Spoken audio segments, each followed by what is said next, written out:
बहू का फैसला। महक की शादी रोहन से होती है।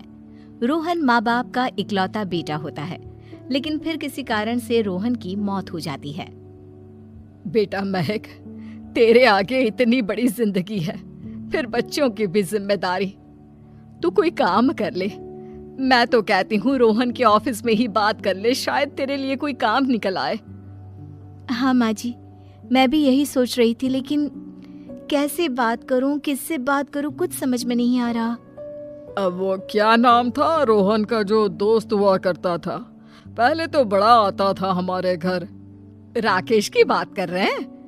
पर वो तो रोहन के बाद से कभी आया ही नहीं, पता नहीं कहाँ है वो। आया था, एक नहीं कई बार आया था, लेकिन मैंने बाहर से ही भेज दिया। घर के अंदर झांकता रहता था, मुझे ठीक नहीं लगा। अरे आपको तो पता नहीं क्या ठीक लगता है और क्या नहीं।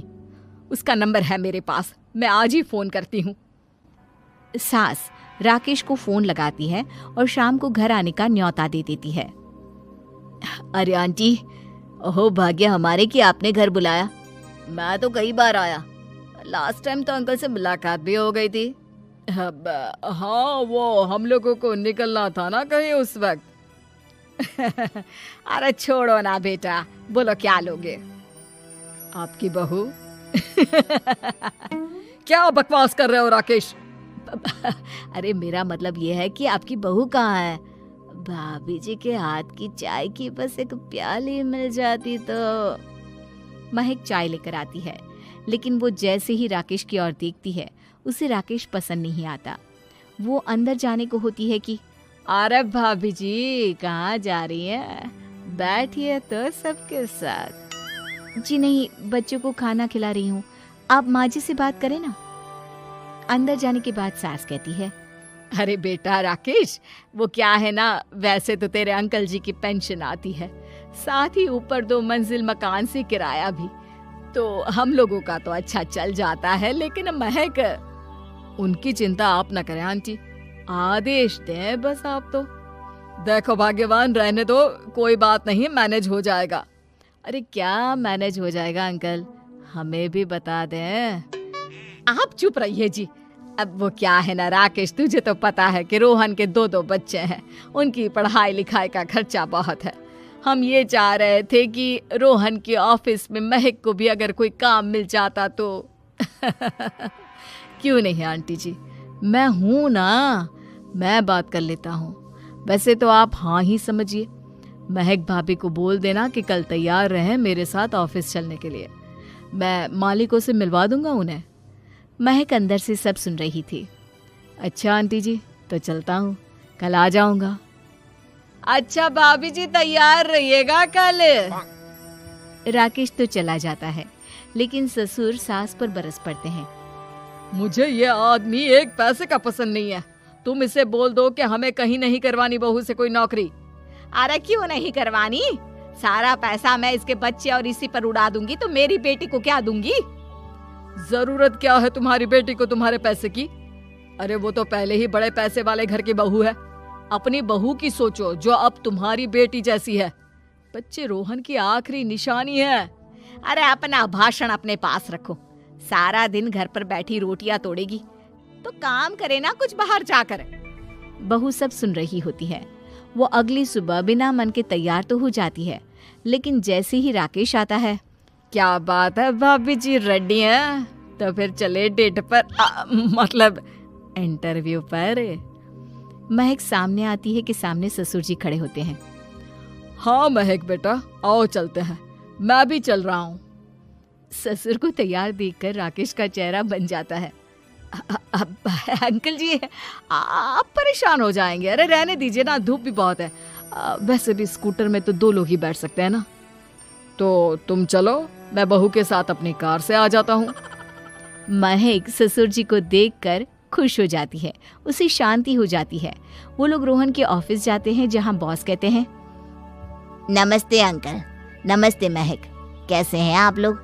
रोहन का सुनकर बहुत दुख हुआ अंकल, वैसे कैसे आना हुआ? बेटा, क्या हमारी बहू के लिए तुम्हारी ऑफिस में कोई काम मिल सकता है? हमने राकेश से इसी सिलसिले में तुमसे बात करने को कहा था। उसी के कहने पर हम दोनों तुमसे मिलने आए हैं।